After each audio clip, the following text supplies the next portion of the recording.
Friends, हम आगे बढ़ते हैं अपनी नेक्स्ट वीडियो में। इस वीडियो में हम देखेंगे कि कौन कौन से ऐसे फैक्टर्स हैं जो हमारे एब्जॉर्प्शन को अफेक्ट करेंगे। ठीक है, तो जो फैक्टर्स हैं वो इसको ये लिखे हुए हैं आपके बोर्ड पे। तो सबसे पहला फैक्टर देख लेते हैं हम, physicochemical property of drug. Physicochemical property का मतलब होता है कि किसी भी ड्रग की प्रॉपर्टी होती है फिजिकली भी और केमिकली भी, ये अफेक्ट करती है एब्जॉर्प्शन के टाइम पे। अब वो क्या क्या है ये देख लेते हैं एक एक करके। ठीक है, तो सबसे पहली जो प्रॉपर्टी है वो है पार्टिकल का साइज। जिस ड्रग का पार्टिकल साइज जितना छोटा होगा वो उतनी जल्दी एब्जॉर्ब हो जाएगी। ठीक है, तो यह है पहला पार्ट। दूसरा है nature of powder form of drug. Sorry, nature of powder form of drug में हम देखेंगे जो पाउडर के नेचर होता है ना, वो दो तरीके का होता है, या तो वो क्रिस्टलाइन फॉर्म होगा या एमोर्फस फॉर्म होगा। तो एब्जॉर्प्शन के मद्देनजर अगर हम देखें, एब्जॉर्प्शन अच्छा कराने के लिए हमें एमोर्फस नेचर का पाउडर चाहिए ड्रग का। क्यों? क्योंकि एमोर्फस नेचर में जो उसका शेप होता है वो फिक्स नहीं होता।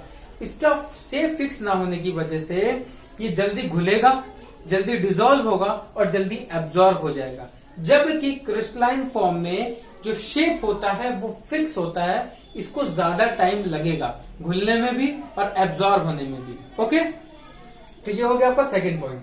तीसरा पॉइंट जो है वो है सॉल्युबिलिटी एंड डिसोल्यूशन। सॉल्युबिलिटी और डिसोल्यूशन को देखने से पहले हमें दो चीजें समझनी होंगी। सबसे पहले है hydrophilic and lipophilic nature. Hydrophilic वो ड्रग होती है, हाइड्रोफिलिक नेचर वो होता है जिसमें दवाई पानी में घुल जाए। ठीक है, लाइपोफिलिक नेचर की वो ड्रग होती है जो पानी में नहीं घुलती।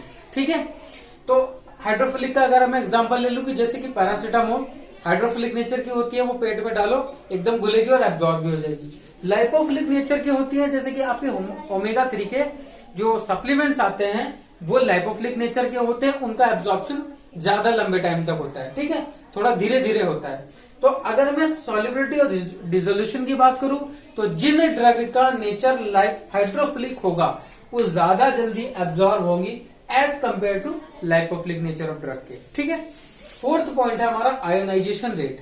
तो आयोनाइजेशन रेट को समझने से पहले हमें यह समझना होगा कि at the time of dissolution of drug, अगर हम डिसॉल्व कर रहे हैं, डिसोल्यूशन कर रहे हैं किसी ड्रग का, तो उसका आयनिक फॉर्म होना बहुत जरूरी है।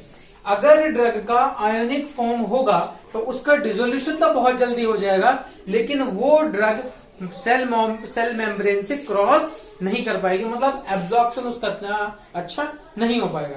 तो एब्जॉर्प्शन कराने के लिए क्या होगा, उसका अनआयनिक फॉर्म में दोबारा से आना बहुत जरूरी है। तो हमें जो ड्रग है वो इस तरह से डिजाइन करनी पड़ेगी कि डिसोल्यूशन के टाइम पे तो वो आयनिक फॉर्म हो जाए और जब उसका एब्जॉर्प्शन का टाइम आए तो वो अनआयनिक फॉर्म में दोबारा हो। ठीक है, तो इस तरह से डिजाइन हमें अपनी ड्रग को करना पड़ेगा। ठीक है, तो आगे बढ़ते हैं नेक्स्ट फैक्टर की तरफ। दूसरा फैक्टर है फिजियोलॉजिकल फैक्टर। फिजियोलॉजिकल फैक्टर का मतलब होता है, ये तो थे केमिकल फैक्टर जो कि ड्रग के थे।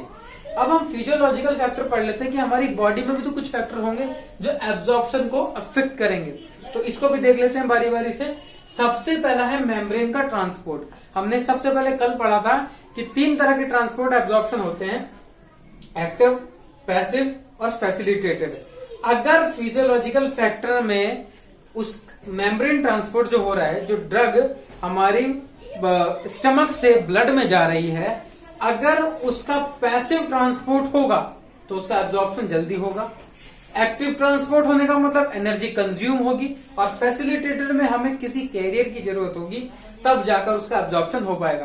तो इसमें बेस्ट चांस क्या रहेगा? बेस्ट ये रहेगा कि अगर हमें एब्जॉर्प्शन अच्छे से कराना है तो ऐसी ड्रग का जो ट्रांसपोर्ट है वो पैसिव नेचर का होना चाहिए। ओके, आगे बढ़ते हैं हम। Surface area. जिस ड्रग का सरफेस एरिया जितना ज्यादा होगा वो उतनी ज्यादा अच्छे से एब्जॉर्ब होगी। चौथा है ब्लड फ्लो। ब्लड फ्लो का भी सेम है, हमारी बॉडी में जितना अच्छा ब्लड फ्लो होगा उतना जल्दी एब्जॉर्प्शन होगा। First pass metabolism. अच्छा, इसको समझने के लिए फर्स्ट पास मेटाबॉलिज्म एक ऐसा मैकेनिज्म है बॉडी के अंदर कि हमने दवाई खाई और दवाई खाने के बाद उसका ब्रेकडाउन हुआ, ब्रेकडाउन होने के बाद वो हमारे स्टमक से ब्लड में चली गई। ये तो है normal process. First pass metabolism का मतलब ये होता है कि बॉडी हमारी स्टमक से डायरेक्ट लीवर में चली जाए, उसका एब्जॉर्प्शन ना होकर के डायरेक्ट मेटाबॉलिज्म शुरू हो जाए, तो उसको हम बोलते हैं फर्स्ट पास मेटाबॉलिज्म। जिन ड्रग का फर्स्ट पास मेटाबॉलिज्म ज्यादा होता है उनका एब्जॉर्प्शन रेट उतना ही कम होता है, और जिन ड्रग का फर्स्ट पास मेटाबॉलिज्म कम होगा उनका एब्जॉर्प्शन ज्यादा होगा। ठीक है, अब पांचवी चीज देख लेते हैं हम, ड्रग की स्टेबिलिटी।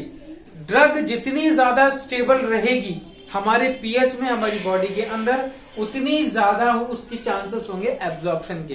सपोज करो कि मैंने ड्रग खाई और उस ड्रग को खाने के बाद वो ड्रग हमारे बॉडी में जाने के बाद हमारे HCl में डिसॉल्व हो गई, डिस्ट्रॉय हो गई, खत्म हो गई। ठीक है, तो वो एब्जॉर्प्शन तो उसका फिर नहीं होगा, तो उसका कोई फार्माकोलॉजिकल एक्शन भी नहीं आएगा। तो हमें क्या क्या देखना पड़ेगा कि ड्रग की स्टेबिलिटी भी बहुत जरूरी होती है। तो इसको हम क्या करते हैं, ड्रग को स्टेबल बनाने के लिए हम किसी प्रो ड्रग का यूज करते हैं या किसी पॉलीमर का यूज करते हैं, उसको कवर अप करते हैं जिससे कि हमें टारगेट ऑर्गन तक उस ड्रग को पहुंचा सके बाय द एब्जॉर्प्शन। ओके, तीसरा जिसमें फैक्टर है वह है route of drug administration. Route of drug administration एक ऐसा फैक्टर है जो बहुत मायने रखता है। क्यों, अभी मैं बताता हूं आपको।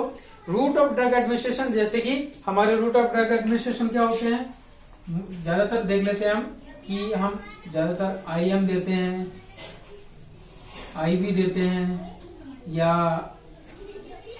ओरल देते हैं, और बहुत सारे रूट हैं, लेकिन ज्यादातर प्रेफर ये किए जाते हैं। ज्यादातर अगर मैं इंजेक्शन लगा रहा हूं तो इंजेक्शन IM या IV दे सकता हूं, या अगर मैं टेबलेट दे रहा हूं तो ज्यादातर ओरल ही हम प्रेफर करते हैं। तो रूट ऑफ एडमिनिस्ट्रेशन अगर आपका बहुत अच्छा होगा या इनमें से जो भी चूज किया हुआ होगा उस पे आपका डिपेंड करेगा कि एब्जॉर्प्शन कितना अच्छा बेहतर हो रहा है या नहीं हो रहा।